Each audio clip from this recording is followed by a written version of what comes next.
Hey everyone, thanks again for joining me for part 2 of our Rev Major interview series.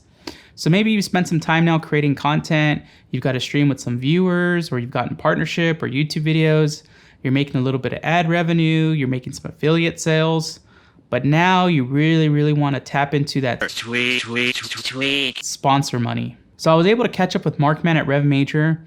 If you don't know Mark, he's the head of business development at EVO, the biggest fighting game tournament in the world. He also does business development for 10-0, which probably produced the last fighting game stream that you watched.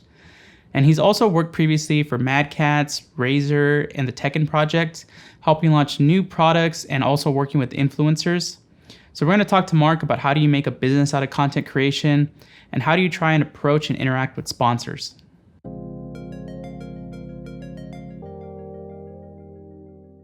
I think one of the important things that, a lot of players, a lot of groups, and a lot of individuals need to kind of consider when they're talking to, potential sponsors or potential partners or even teams that would sponsor them is you have to know your own brand. You have to have a personality. Tasty Steve was talking about it earlier. You have to have something other than your gameplay that kind of carries you over into what's out there.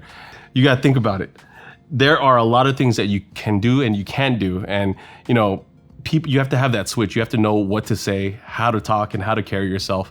And also how to best represent your brand. And it's beyond, just what you do on stream or trying to even get on stream. It's like how you carry yourself on social media, how you interact with people. What if you don't even use social media? That's I think even worse is you don't have anything to say, or there's nothing out there that reminds people that you're around. That could be I think the biggest hole. And, I think I see a lot of individuals, I see a lot of groups and a lot of tournaments that they'll be like, hey, I'm around. And then people will react by saying oh, I forgot about this person. How are they sponsored? Stuff like that. And it's just, you got to make sure that you are consistently out there pushing yourself. And balance it in a way where it's not, overbearing or annoying. So you have to make sure that you find your ecosystem and how to fit in that way. And again, this is a case by case kind of thing. Is you have to, again, find the right balance for your personal brands or your event brands, and how to push it alongside, with like-minded partners. And then you were asking how do you kind of talk to these sponsors to get to work with them? What are some, keywords to use? Is I think what's important is to show what you have, is who you are, what you do, what your strengths are, and of course, everything else that goes alongside with it. There's ways to kind of track your engagement. There's ways to track your impressions. There's ways to really show how you've grown or how you can grow. A lot of these tools that we have, like Twitter, Twitch, Instagram, they have built-in analytics tools that kind of show what you're doing or where you're at or how you're growing even. And it's important to be able to know how to kind of analyze that data or be able to compile that data and be able to present it to somebody to show that you're growing. And if you see yourself that you're not growing, you might want to start changing the way you do things.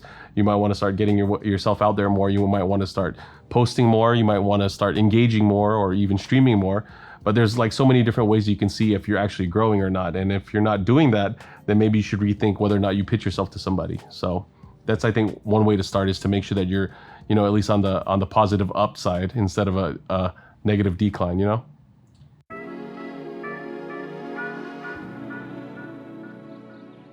When it comes to working with people and making a connection, I think it can go either way. You could either, meet formally and, give them your business card and kind of tell them who you're about at an event. But, events can get hectic, and then sometimes you don't really have the time to make that connection and get to know somebody.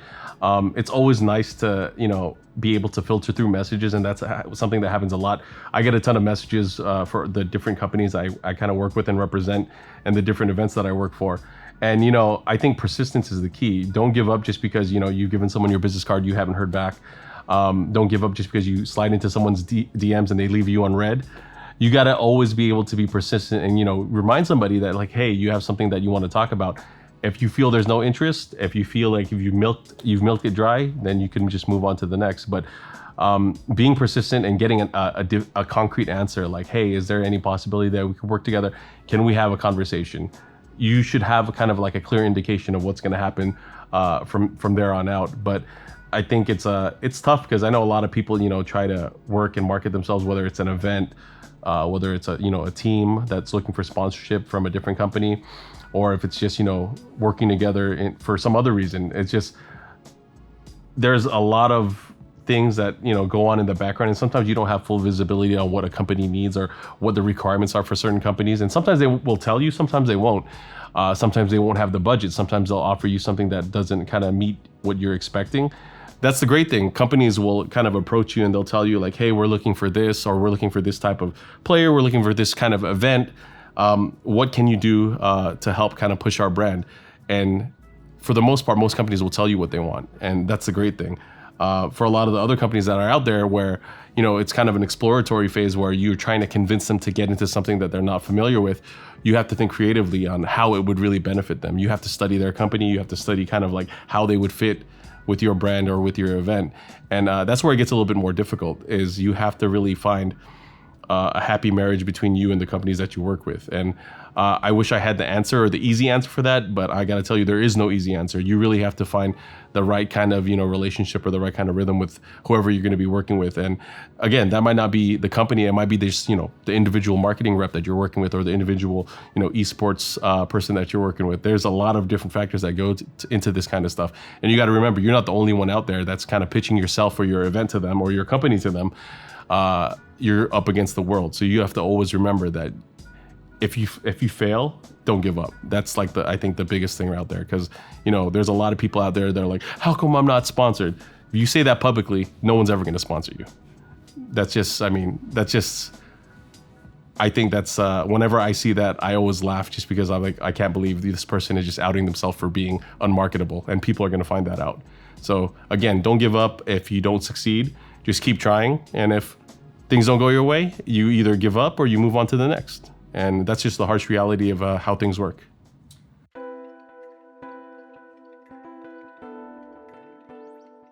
Incorporating different brands into broadcasts, especially if they're non-endemic, don't do it in an unnatural way. You gotta want to make sure that they feel they fit in somehow. You don't want to kind of plaster it all over the place to kind of make it seem like that you guys sold out the event or the spirit of the event.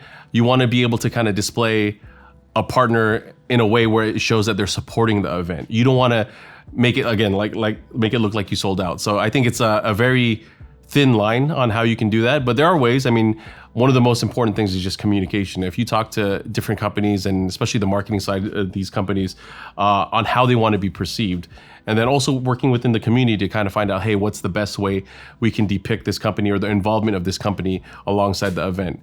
And some of these things are like, pretty cut and dry. Like, if you're going to put something out there that's very suggestive or maybe adult themed, it's going to obviously be taken a certain way over something else that's not. So it really comes down to just having the general knowledge and talking to other people, so you won't get blindsided by any of the feedback.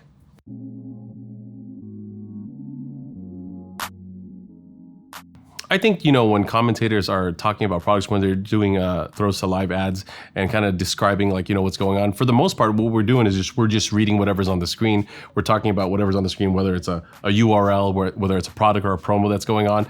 But it's always better when the people talking about the products have some kind of connection to the product or to the brand, or they can share a personal story on why they like the product. As professionals, as commentators, a lot of us are not going to talk bad about any of the sponsors on stream. We know better than that.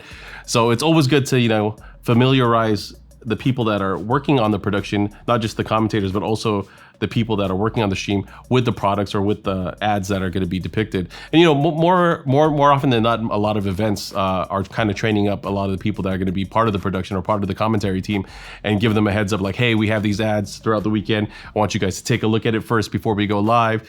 And people from the company or from the sponsor has to do their due diligence to make sure that people are understanding how the product works or how the partnership works. And at the same time, people on the production side, people that are doing commentary, even sponsored players that might be sponsored by, these companies, they have to make sure that they're putting out the right positive messaging about whoever the sponsor is or whatever the company is that's being involved with the stream, with the production, or with the events. So it really is, I wish there was an easy answer for it, because there really isn't. It could be simple depending on what the product is, but it could also be very, very difficult and complicated. And we've seen a lot of different things from, food sponsors, which is, kind of easy. I mean, food is something that we consume. It's really easy to talk about. But then we've had really obscure things like cryptocurrency.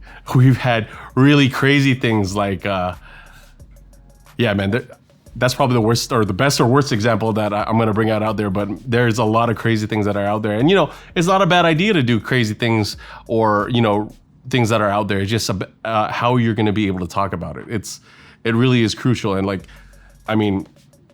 it was a cool idea at first. A lot of people backed it. There was a lot of people that was going into it, but you got to think about it. Where is it now? You got to think about all that kind of stuff when you're going into it. You have more value as a company, and not just from the production side, but also from the event side.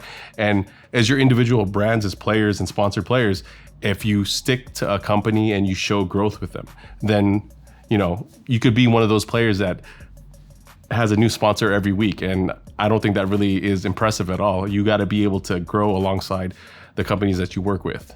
So I think that's what's important, just to make sure that you represent and you represent well.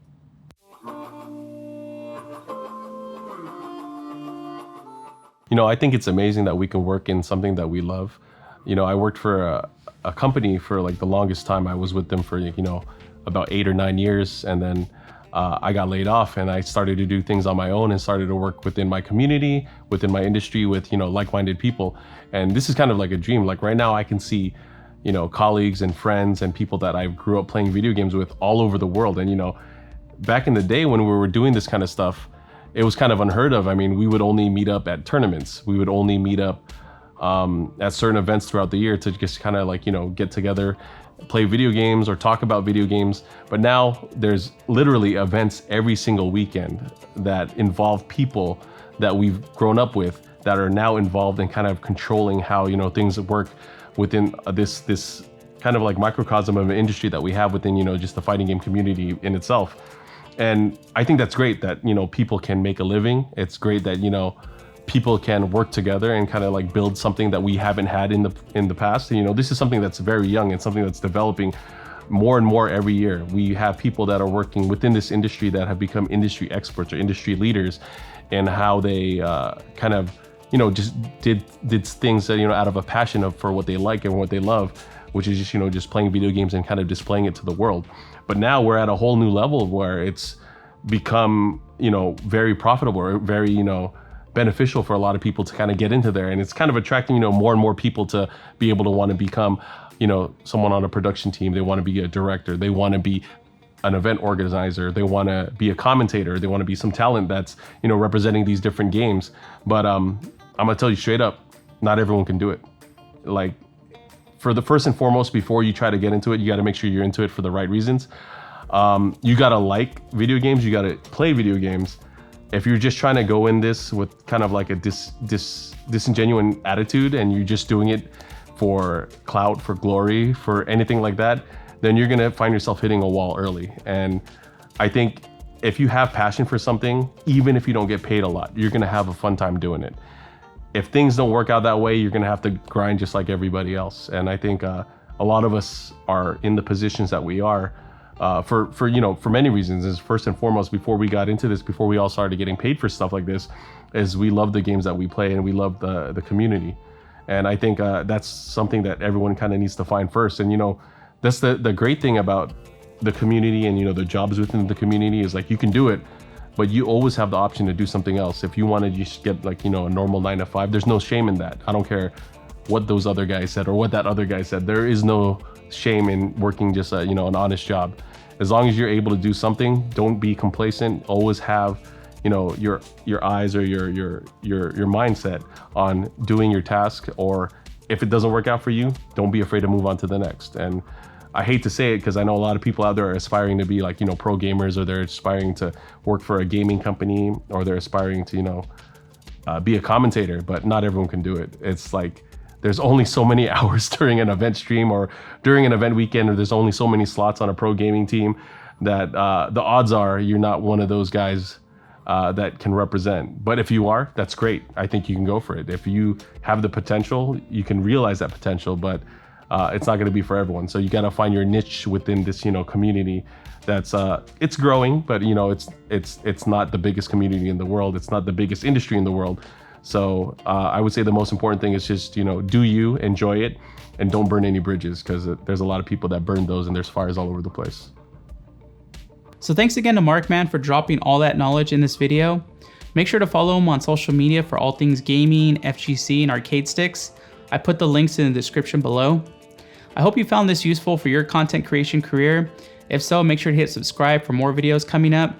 I'll actually be going to Tokyo for the One Esports event this weekend, so it should be pretty exciting. Next week's video might be delayed a little bit, hopefully not, but if not, see you soon.